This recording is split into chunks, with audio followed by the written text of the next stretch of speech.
문정인 교수가 이제 뭐 사드 때문에 동맹이 깨지면 뭐 그런 게 무슨 동맹이야 부터 시작해서 몇 마디 말을 했습니다. 뭐 어디는 좀 더 정교하지만 요거를 이제 저희가 뭐랄까요 파파이스 고정 최고수 거의 준고정급. 네, 네. 사안만 생기면 달려오셔서 신경질을 내고 가시는 정세현 전 장관을 모셨습니다.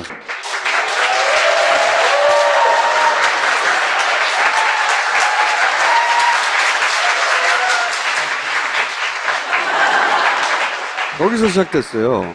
문재인 특보가 사드 때문에 한미 동맹이 깨지면 그게 동맹이냐? 좀 더 정확한 워딩은 무기 체계 하나에 불과한 사드인데 사드 때문에 동맹이 깨진다고 하는데 무기 체계 하나 때문에 동맹이 깨진다면 그게 무슨 동맹이냐? 이런 발언을 했고 여기서부터 시작했어요.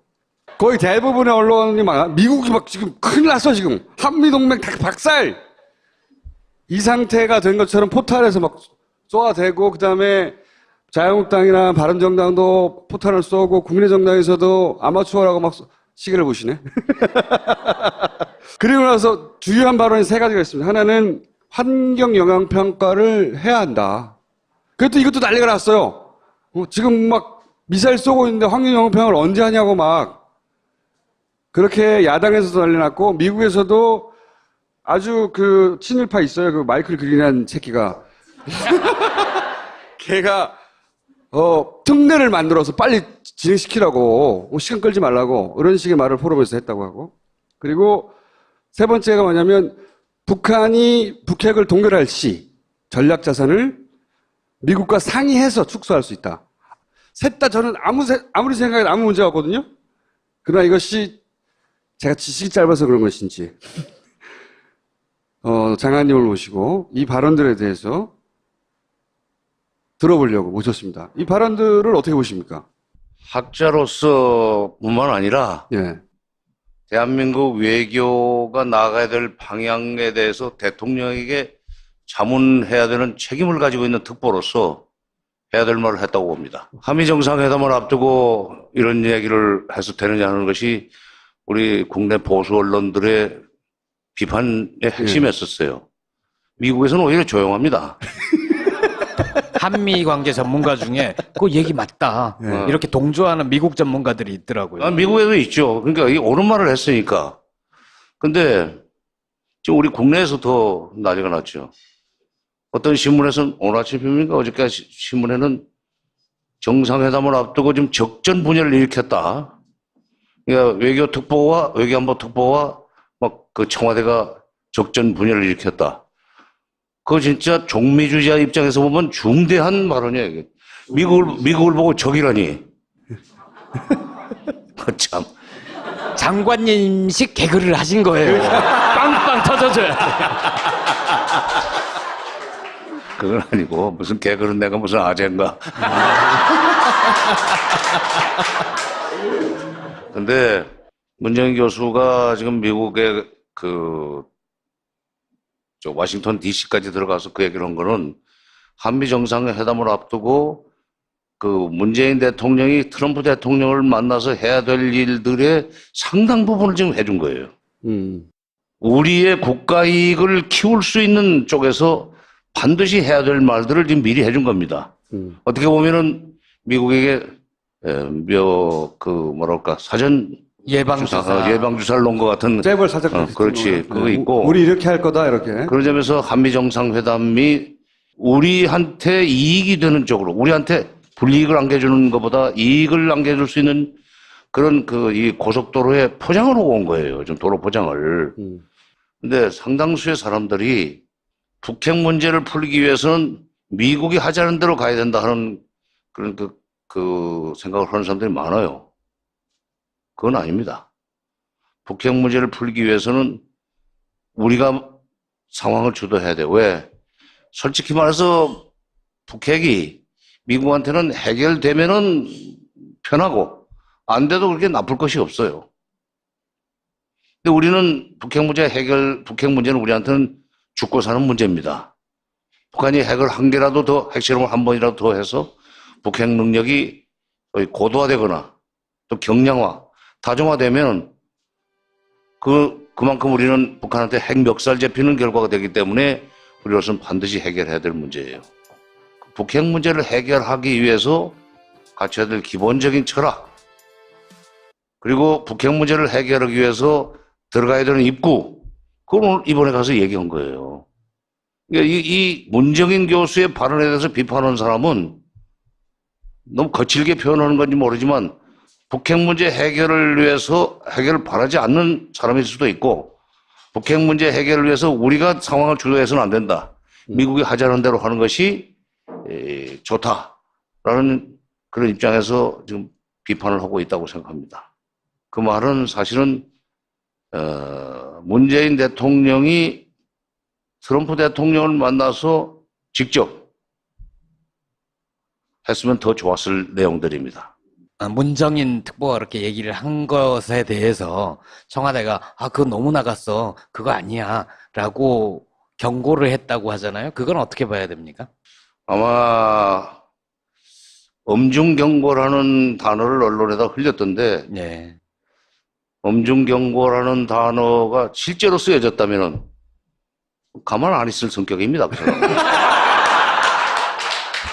장관님하고 좀 비슷한가요? 그렇지. 그리고 실제로 엄중 경고를 받았으면, 근데 청와대 안에 엄중 경고를 할 수 있는 사람이 없어요. 배짱 사람은 없을 거예요. 자.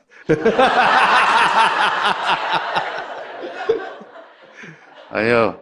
그게 걱정입니다. 왜냐하면 대통령 참모 중에, 대통령 수행하는 참모 중에 경우에 따라서는 실무적인 협상을 사전 조율을 하기 위한 실무 협상을 하거나 할 때 그런 식의 소위 뭐라고 그래, 영어로는 그 같은데 용기? 배짱? 네. 그런 걸 가지고 있는 사람들이 있어줘야 돼요. 대통령은 굿캅 역할을 하고 참모들이 배드캅 역할을 하면서 미국한테 따질 거 따지고, 이런 식으로 하면 곤란하지. 동맹이 이런 식으로 일방적으로 찍어 누르는 게 동맹인가? 라고 얘기를 할 수 있는 사람이 있어줘야 돼요. 그 얘기를 한 겁니다. 그걸로 사드 때문에, 사드 배치 문제가 해결 안 되고 사드를 철수하면은 동맹을 깰 수 있다고 아마 트럼프가 겁을 줄 것 같으니까 미리, 그러면 그게 동맹이 아니다, 그런 식으로 일종의 경고를 보낸 거죠. 애국자예요.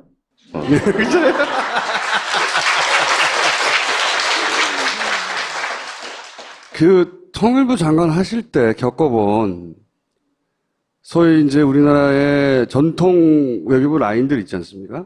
네. 또는 워싱턴에 나가 있는 엘리트들이 나가는 거거든요, 우리 사회에서. 워싱턴에 나가 있는 특파원들, 또는 우리 사회 주류 관료들의 친미의 정도가 어느 정도예요? 잘못하면 인신공격이 될지 모르겠는데, 네.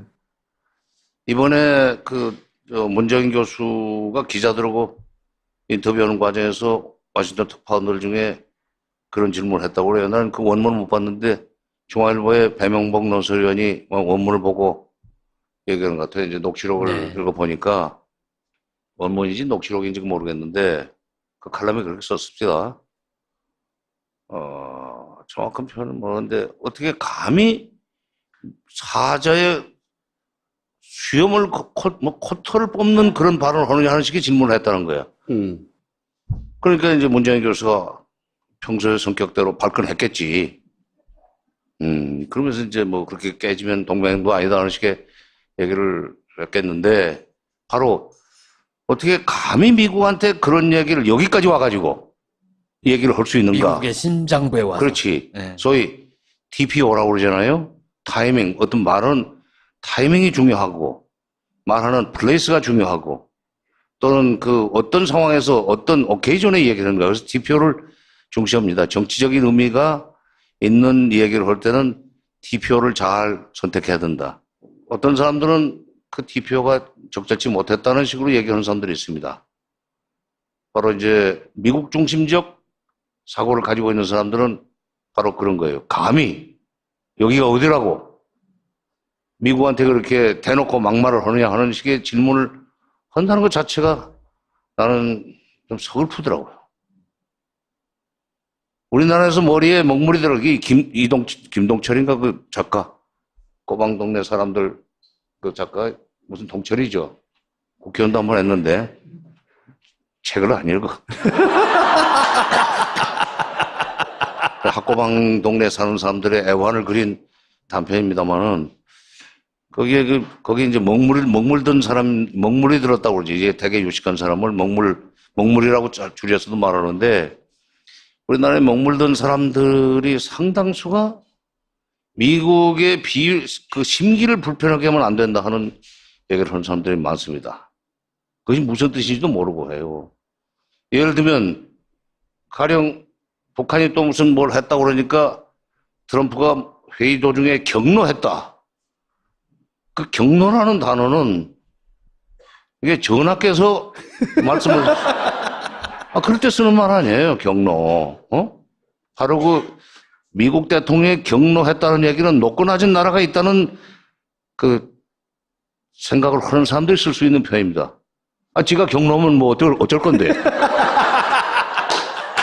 트럼프가 경로했다고 그 걱정을 할 것이 아니라 왜 우리 이 국내에서는 문재인 대통령이 힘들게 자꾸 여론을 조성하느냐. 거기에 대해서 여러분들이 경로해야 돼요.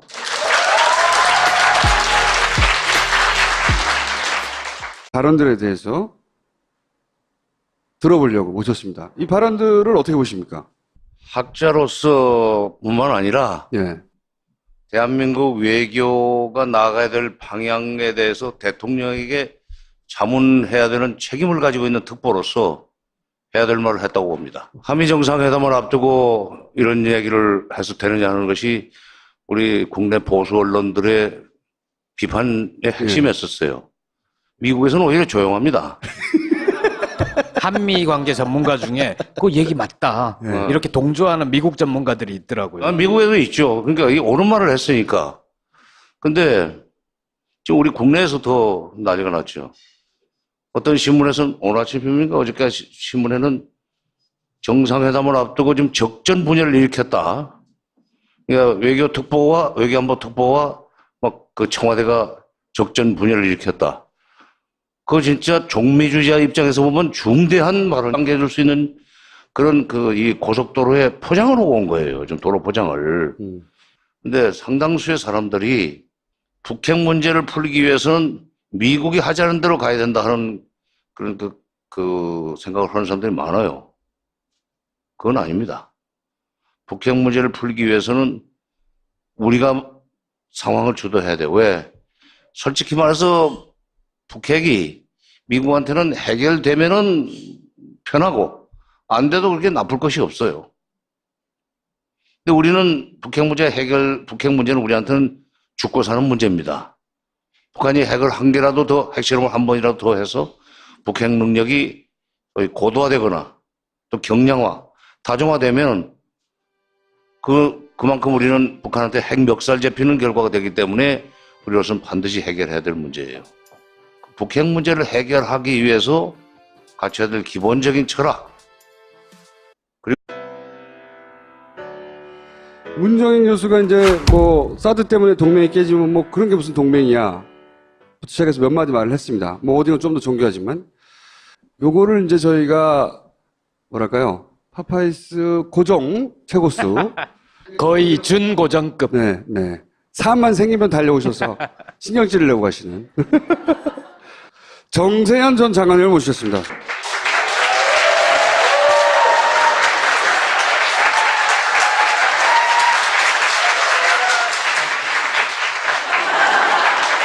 거기서 시작됐어요.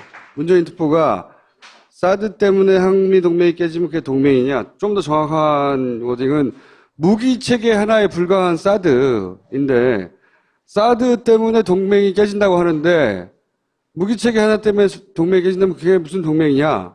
이런 발언을 했고요. 여기서부터 시작했어요. 거의 대부분의 언론이 미국이 막 지금 큰일 났어 지금. 네, 미국을 보고 적이라니. 참. 장관님식 개그를 하신 거예요. 빵빵 터져줘야 돼. 그건 아니고 무슨 개그는 내가 무슨 아재인가. 근데 문재인 교수가 지금 미국의 저 워싱턴 DC까지 들어가서 그 얘기를 한 거는 한미 정상회담을 앞두고 그 문재인 대통령이 트럼프 대통령을 만나서 해야 될 일들의 상당 부분을 지금 해준 거예요. 우리의 국가 이익을 키울 수 있는 쪽에서 반드시 해야 될 말들을 지금 미리 해준 겁니다. 어떻게 보면은 미국에게 사전 예방주사. 예방주사를 놓은 것 같은. 잽을 살짝. 그렇지. 그거 있고. 우리 이렇게 할 거다, 이렇게. 그런 점에서 한미 정상회담이 우리한테 이익이 되는 쪽으로, 우리한테 불이익을 안겨주는 것보다 이익을. 한미동맹 다 박살! 이 상태가 된 것처럼 포탈에서 막 쏘아대고, 그 다음에 자유한국당이나 바른정당도 포탄을 쏘고, 국민의정당에서도 아마추어라고 막 시계를 보시네. 그리고 나서 주요한 발언이 세 가지가 있습니다. 하나는 환경 영향 평가를 해야 한다. 그랬더니 이것도 난리가 났어요. 지금 막 미사일 쏘고 있는데 환경 영향 평가를 언제 하냐고 막 그렇게 야당에서도 난리 났고 미국에서도 아주 그 친일파 있어요. 그 마이클 그린한 새끼가 걔가 특례를 만들어서 빨리 진행시키라고 시간 끌지 말라고 이런 식의 말을 포럼에서 했다고 하고 그리고 세 번째가 뭐냐면 북한이 북핵을 동결할 시 전략 자산을 미국과 상의해서 축소할 수 있다. 셋 다 저는 아무리 생각해도 아무 문제가 없거든요. 그러나 이것이 제가 지식이 짧아서 그런 것인지 장관님을 모시고 이